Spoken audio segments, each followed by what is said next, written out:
नमस्कार किसान भाइयों। मैं बारिश के सीजन में गिल की खेती यानी कुछ देहात भाषा में इसको नेनुआ खेती भी कहते हैं। नेनुआ खेती कैसे किया जाता है, मैं ए टू जेड आपके बीच में मैं जानकारी बताने जा रहा हूं। यदि हमारा वीडियो को आप लाइक नहीं किए तो लाइक कर दें, यदि सब्सक्राइब नहीं किए तो सब्सक्राइब कर कमेंट के माध्यम से आपको जो भी कुछ पूछना है हमसे पूछ सकते हैं। तो किसान भाइयों, जैसे कि इस समय जुलाई का महीना चल रहा है और हमारा यह प्लांट किसान भाइयों यह जून के माह में इसको लगाया गया था, जो 20 जून के नियर अबाउट इसको लगाया गया है। और इसमें कैसे कैसे लगाया गया है, इसमें आप देख सकते हैं। इसमें नारी बनाया गया है, इधर खेत फील्ड में पड़ा हुआ है। और किसान भाइयों, पौधा से पौधा के बीच की दूरी 1-1 फीट रखा गया है और बीच की दूरी 10 फीट रखा गया है। और यहाँ पर बम्बू लगाकर, जो थान जिसको बोला जाता है, बांस के बम्बू लगाकर इसको 10-10 फीट की दूरी पर इसको अच्छी तरह से स्थानांतरित किया गया है। और यहाँ पर तार के द्वारा जो यह 4 नंबर का जो आता है तार, जो जीआई इसको बोलते हैं, इससे यह अच्छी तरह से इसको चारों तरफ से बांधा गया है और सपोर्ट दिया गया है कि ताकि यह बारिश के सीजन में हवा के झोंके से यह गिर न सके। चारों ओर एक दूसरे के बांस के सपोर्ट में इसको अच्छी तरह से बांधा गया है और आप दे सकते हैं। और बांधने के बाद किसान भाइयों, इसमें रेशम की जो धागे हैं, इसको अच्छी तरह से यहाँ पर इसको बांधा गया है।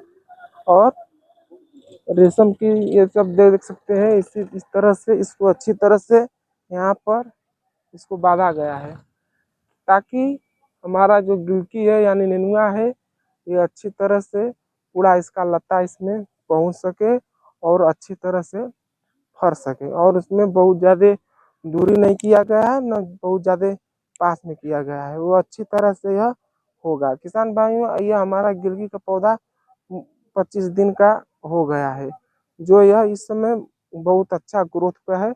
और उसको लगाने से पहले इसमें खाद कोई भी नहीं दिया गया। बारिश का सीजन होने की वजह से इसमें ज़्यादा मात्रा में किसान भाइयों यह अच्छी तरह से यह फर फूल रहा है और पत्ती का विकास इसमें आप देख सकते हैं अच्छी तरह से हुआ है। और इसमें कोई भी खाद नहीं दिया गया है। जब यह पहला फुटिंग हो जाएगा तब इसमें 1-2 तोड़ान तोड़ने के बाद किसान भाइयों इसमें खाद दिया जाएगा। खाद में इसमें नाइट्रोजन, फास्फोरस और पोटाश दिया जाता है और साथ में जाइम भी दिया जाता है। जरूरत पड़ने पर यदि इसमें बहुत ज़्यादा पीलापन हो जाए तो उसमें जिंक और सल्फर भी दिया जाता है, जो मार्केट में जिंक सल्फेट के नाम से आता है। उसमें खाद में मिलाकर इसको अच्छी तरह से फेंका जाता है। और रही बात किसान भाइयों, इसमें कीटनाशक की, इसमें कीट का अटैक होता है, जैसे लीफ माइनर हो गया, थ्रिप्स हो गया, रस चूसक कीट हो गए, झांसा जैसे हो गया देहात भाषा में, वो आता है इसमें। तो इसके लिए हम इमिडाक्लोप्रिड जो 17.5% आता है, उसका हम इस्तेमाल करते हैं। जो यह पाउच, और किसान भाइयों इसमें 2% 70% डालू डीजी फार्म में भी यह इमिडाक्लोप्रिड आता है, जो 15 लीटर पंप के लिए यह पर्याप्त होता है। और इसमें फंगस जनित बीमारी भी इसमें आता है, जैसे कि इसमें डाउनी मिल्ड्यू हो गया। किसान भाइयों, इसमें डाउनी मिल्ड्यू का अटैक ज़्यादा होता है, जिससे हमारा पत्तियां बीच बीच में, यह इसमें तो लगा नहीं है, बीच बीच में चित्ता चित्ता जैसे जलने जैसा हो जाता है। जो वह हमारे देख रेख में यदि अच्छी तरह से न हुआ तो वह पूरा पौधा खराब है। डाउनी मिल्ड्यू कब आता है? जब टेम्परेचर का बढ़ाव या घटाव होता है तब डाउनी मिल्ड्यू आता है। या रात के सीजन में, रात में यदि बारिश हो जाए, ओला थोड़ा सा हो जाए, जैसे बारिश हो गया हल्का फुल्का, तब उसमें डाउनी मिल्ड्यू आने की संभावना पूरा होता है, जिससे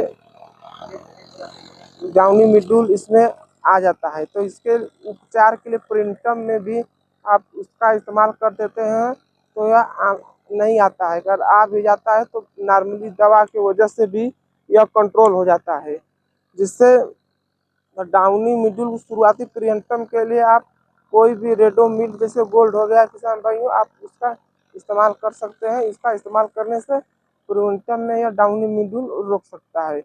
और इसके लिए यदि आ भी गया है तो इसके लिए एक आता है दवाई, सिजिंटा कंपनी का एमिस्टार आता है, आप उसका भी ले सकते हैं, जो यह बहुत अच्छा दवाई काम करता है। और हमारा एक नई कंपनी में आया है कंट्रोलर, यह भी डाउनी मिड्यूल के लिए बहुत अच्छा उपयोग होता है। और इसमें और बारिश के सीजन में सबसे बड़ा फर फूल में सबसे एक और उसमें फर फूल में सबसे ज़्यादा समस्या होता है फ्रूट फ्लाई का बारिश के सीजन में, जो यह डंक मार देता है और सड़ने लगता है, जिससे हमारा नेनुआ यानी गिलकी की फसल नुकसान होने लगता है। तो इसके लिए आपको फल मक्खी के लिए इमिडाक्लोरोपिराइड भी ले सकते हैं, वो भी फल मक्खी के लिए बहुत अच्छा काम करता है। और उसमें या तो आप हो सके तो बायोडोज ले लें, बायोडोज भी बहुत इनामेक्टिन बेंजोएट उसमें टेक्निकल को आता है, जो यह बहुत अच्छा काम करता है।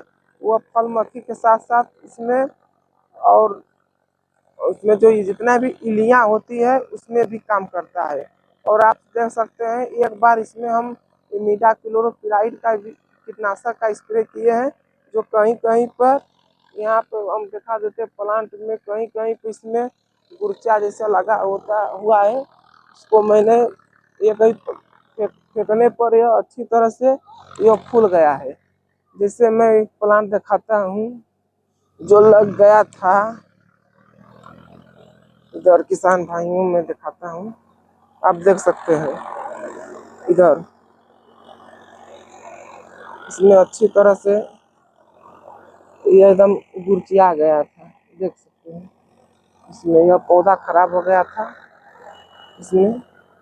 तो इसके लिए मैंने इमिडाक्लोरोपिराइड जो होता है इसका मैंने प्रयोग किया था 70% WDG फार्म में, जो 2 ग्राम 15 लीटर पंप के लिए यह पर्याप्त होता है। आप देख सकते हैं इसका मैंने स्प्रे करने पर यह अच्छी तरह से एकदम खुल गया है। और किसान भाइयों एक समस्या और आता है इसमें वायरस जनित, जैसे आप देख सकते हैं इसमें एक वायरस जनित बीमारी आता है। आप इसमें ज़्यादातर किसानों को समस्या होता है कि इसमें वायरस जनित बीमारी ज़्यादातर सफ़ेद मक्खी की वजह से होता है, जो एक प्लांट पे बैठकर दूसरे प्लांट में जाता है, जिससे हमारा पौधा खराब हो जाता है। तो इसके नियंत्रण के लिए आप सफ़ेद मक्खी का, जिससे हो गया सिंजेंटा कंपनी का पेगासस हो गया, आप उसका उपयोग कर कर आप उसको अच्छी तरह से स्प्रे कर देते हैं, तो सफ़ेद मक्खी भी मर जाती है, जिससे एक दूसरे के प्लांट में नहीं जा पाता है। और इसका अगर प्लांट में अगर वायरस का प्रकोप हो गया है, जो पौधा खराब हो, उसको आप अच्छी तरह से इसको हटा दें, जड़ सहित उसको कबार कर आप, इससे हमारा देख लीजिए वो वायरस हो चुका है इसमें। इसके लिए आप अच्छी तरह से इसको प्लांट से कबार कर इस तरह से इसको दूर फेंक देना चाहिए, जिससे हमारा यह प्लांट और भी प्लांट हमारा जो लगा हुआ है वो खराब ना हो, जिससे हमारा पौधा सुरक्षित हो जाए।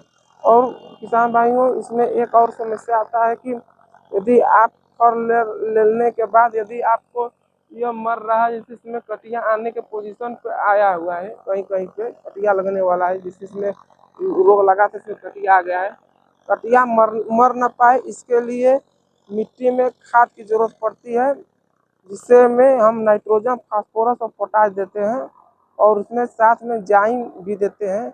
और हम बता दें कि पहले तुलान दूसरे तुलान में तो नहीं देना चाहिए, जब देख ले कि बतिया मर रहा है, ताकत कमजोरी कमी है, तब हम बारिश के सीजन में तब हम खाद देते हैं।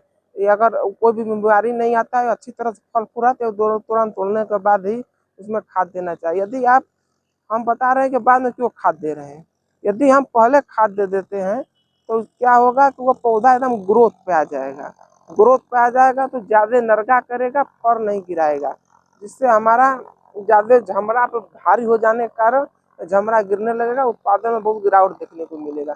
तो इसके लिए हम बहुत कम खाद देते हैं, किसी तरह हम 40 से 45 दिन तक उसको समय देते हैं कि बहुत ज़्यादा पौधा स्ट्रांग रहे, लेकिन बहुत ज़्यादा नरगा न दे, जिससे हमारा फसल सुरक्षित हो सके और नुकसान हो। तो हम इसके लिए खाद कम देंगे, और जब फरने लगेगा तो खाद हम देते चले जाएंगे, जितना जरूरत पड़ेगा उसके लिए देते जाएंगे। और इसमें फल फूल को रोकने के लिए कुछ टॉनिक की भी जरूरत होती है, टॉनिक को रोकने के लिए इसमें फिगोग्रो आ गया है, इसमें टॉनिक आ गया है, फिगोग्रो फाइटोमैक्स हो गया है, तो आप उसका इस्तेमाल कर कर एक फिगोग्रो फाइटोमैक्स दोनों आता है एक ही कंपनी का, जो आप एक होता है उसमें फल को हार्मोन्स होता है, फोलिक हार्मोन्स होता है, जो फल को पौधों को लाने की में मदद करता है। और उसमें एक दवा और दिया गया फिलिग्रो में, जो फाइटोमैक्स होता है, जो यह फल को खराब होने से रोकता है, यानी पीला होने से रोकता है, फूल को झड़ने से रोकता है। तो आप उसको रोककर आप अच्छा आमदनी ग्रहण कर सकते हैं फल को रोककर। तो किसान भाइयों, ये हमारा प्लांट अभी धीरे धीरे कटिया लेने लगा है। और मैंने पिछले साल यही गिलकी, यानी देहाती भाषा में इसको नेनुआ कहते हैं, इसका मैंने खेती किया था। तो हमको बहुत अच्छा उत्पादन देखने को मिला। ये हमारा यह प्लांट आप देख सकते हैं, पूरा एकदम हमारा एकदम हरा भरा पोजीशन पे है इस समय। मैंने 1 एकड़ में करीब इसमें 200 150 से 200 कुंटल तक मैंने गिलकी यानी बरसाती नेनुआ के मैंने उत्पादन लिया था पिछले साल। तो देखते हैं इस बार हम कंडीशन अच्छा तैयार करते हैं तो उससे भी अच्छा पर साल का अपेक्षा हमारा अच्छा इसमें पौधा है। हमको पूरा उम्मीद है कि हमारी फसल से पर साल से इस साल अच्छा उत्पादन होने की संभावना पूरी है। पर साल मैंने 1 एकड़ में करीब 3 से लेकर 3.5 लाख रुपए मैंने शुद्ध मुनाफा कमाया था, लागत खर्च काट कर। यदि हम लागत खर्च की बात की जाए तो हमारे पास एक बम्बू लगा हुआ है, तार लगा हुआ है, आप रेशम का किसान रेशम का ये सब तार लगा हुआ है, रेशम का सब धागा लगा हुआ है। बिनाई मिनाई लेकर 1 एकड़ में करीब 60 से लेकर 80 हज़ार हमारा खर्च भी आता है। बारिश के सीजन में थोड़ा सा ज़्यादा कॉस्टली होता है, इसमें जो बम्बू गाड़ना पड़ता है, इस वजह से हमारा थोड़ा कॉस्टली खर्च ज़्यादा आता है। तो और मुनाफा भी किसान भाइयों गर्मी की अपेक्षा में बारिश के सीजन में अन्य किसानों के पास उतना, गर्मी में तो सभी किसान कहीं पर खेती कर लेते हैं, हो जाता है, लेकिन बारिश का सीजन बहुत बड़ा चैलेंज होता है कि जल निकास वाली भूमि अच्छी तरह से होनी चाहिए और वहीं पर किसान भाइयों आप खेती कर सकते हैं। तो इस प्रकार से हमारा ज़्यादा एरिया में खेती न होने के कारण कम एरिया में होना होता है, जिससे हमके बारिश के सीजन में, गर्मी के सीजन की अपेक्षा हमको ज़्यादा उत्पादन देखने को मिलता है। तो हमारा उत्पादन अब नेक्स्ट वीडियो में किसान भाइयों, मैं जब फसल को तोड़ूंगा गिलकी के, तो आपको मैं प्रोडक्शन के बारे में बताऊंगा कि हमारा प्रोडक्शन कितना हो रहा है। तो अब हम मिलते हैं आपसे नेक्स्ट वीडियो में। हमको जाने की अनुमति दे। जय जवान जय किसान।